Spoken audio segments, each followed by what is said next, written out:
This is in response to a blog we had this morning on a question about potty training. Fortunately, Royal Frenchels are a very easy breed to potty train. The two key elements to potty training are consistency and confinement for the puppy. The equipment that you're going to need is a crate and then an area gated off about the size of a playpen. You don't want your puppy to have free range of the house until he's at least 10 to 12 months old. You always want to have him in a contained area. This will eliminate a lot of problems. It'll make potty training very easy. It eliminates separation anxiety down the road. It's just a really good idea to keep your puppy contained until he's a little older. So the equipment you're going to need is a crate, and I recommend an enclosed crate for him or her to sleep in as a bed, and that the crate be put into the contained area.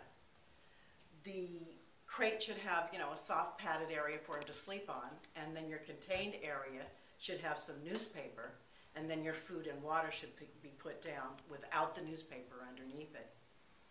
You definitely want to start a log for your puppy, because you want to find out when you're taking your puppy out. You want to get a schedule of when he's actually going. You want to take your puppy out first thing in the morning when he wakes up. You want to take them out after each meal. You want to take them out after they've been exercising or playing in the house, after training. And other than that, you want to basically make sure they're going out every 2 to 3 hours around the clock for the first week. After the first week, your puppy should be sleeping through the night 6 to 7 hours. So if you make the last go-out time 11 or 12 o'clock at night, they should sleep through until 6 or 7 in the morning.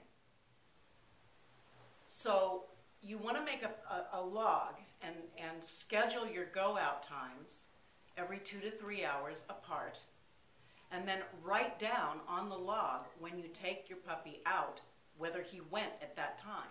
So if you're taking him out at 10 o'clock and 12 o'clock and 2 o'clock and 4 o'clock, and you notice after 4 or 5 days that, say on the 4 o'clock outing, he never eliminates, you can stop that particular take-out time.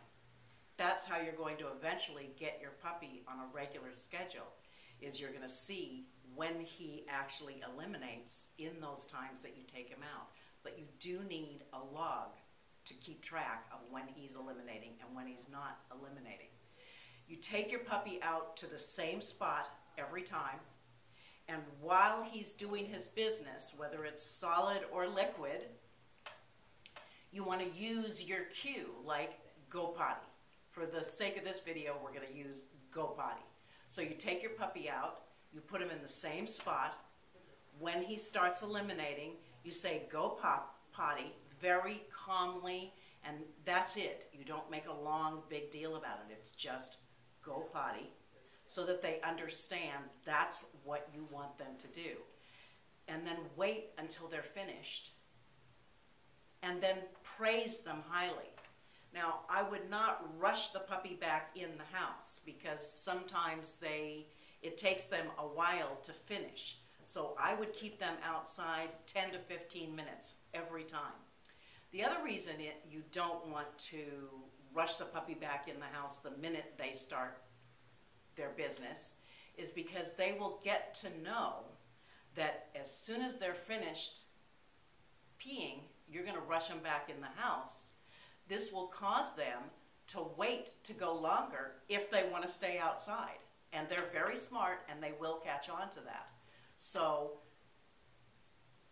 keep your puppy outside 10 to 15 minutes. Now, when you have a young puppy, something that you want to be really aware of is temperature, because they can't control their own temperature very well at a young age.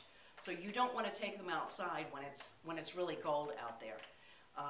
You can just allow them to eliminate on their newspaper, or you can have a designated area over by the door where you put newspaper or puppy pads but you don't want to take them outside and let them be outside in 30-degree weather for 10 or 15 minutes, not for a young puppy. They need to be at least 5-6 months old before they can stand that kind of temperature for 10 or 15 minutes. Something I want to mention here is punishing a puppy for having accidents. I'm against punishing the puppy because what that will cause, if your puppy has an accident on the floor and you go over and rub their nose in it, or reprimand or yell or spank, which you should never ever hit a dog, what that teaches them is not to go to the bathroom in front of the owner, which causes it to be a problem when you take them outside and you're trying to give them a cue to go potty outside. I want to thank you for your interest, and we're always happy to answer any questions and get back to you in a very quick manner on the blog. So once again, from Royal Frenchel Training Bites, thank you.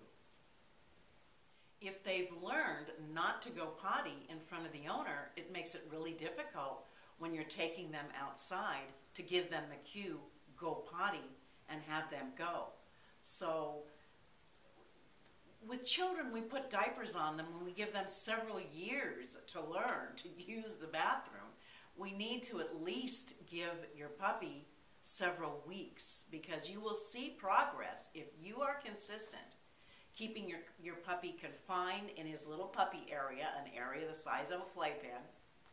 And when you take your puppy out to play with or train, the puppy can never be unattended. The puppy can't run through the house while you're in doing the dishes or making dinner. The puppy has to be with you in your sight on a leash, so that if you see the puppy getting ready, sniffing around, that's an indication the puppy might have to go out.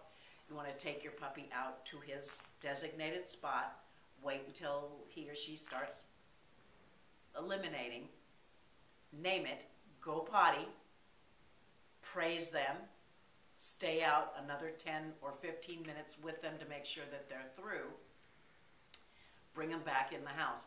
Right after you take them out and they have eliminated, that's a really good time to do your playtime for maybe a half an hour, 45 minutes at the most. That's your playtime, your training time, your time where the family spends with the puppy, loving them up and everything. If you do it right after they've eliminated, there's less of a chance of an accident.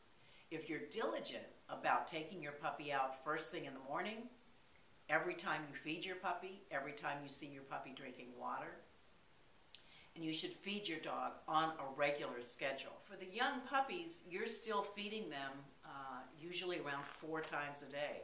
So you want to make sure that your last feeding ends about 7 o'clock in the evening. So that would be 7, 11, 3, 7 approximately.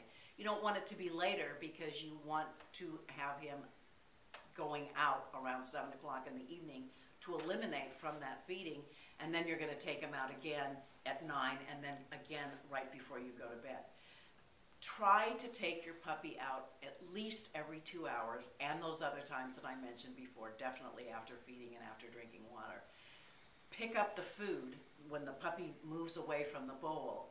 The water stays down all day, but at night when you go to bed, the water can come up. The puppy doesn't need to have water down when they're sleeping. And in the first week, you should absolutely have a puppy that's sleeping, you know, through the night, at least 6 to 7 hours. And as you get to know your puppy and his elimination times, you'll see when you can start cutting out some of those going out times. The paper area in his little confinement, as you see where he's going, after the first week, you can lift up, take away one of the papers that he hasn't been going on to make the area that he's using smaller, and you continue to do that over a period of weeks until he's not using the paper at all and he's actually waiting to go out.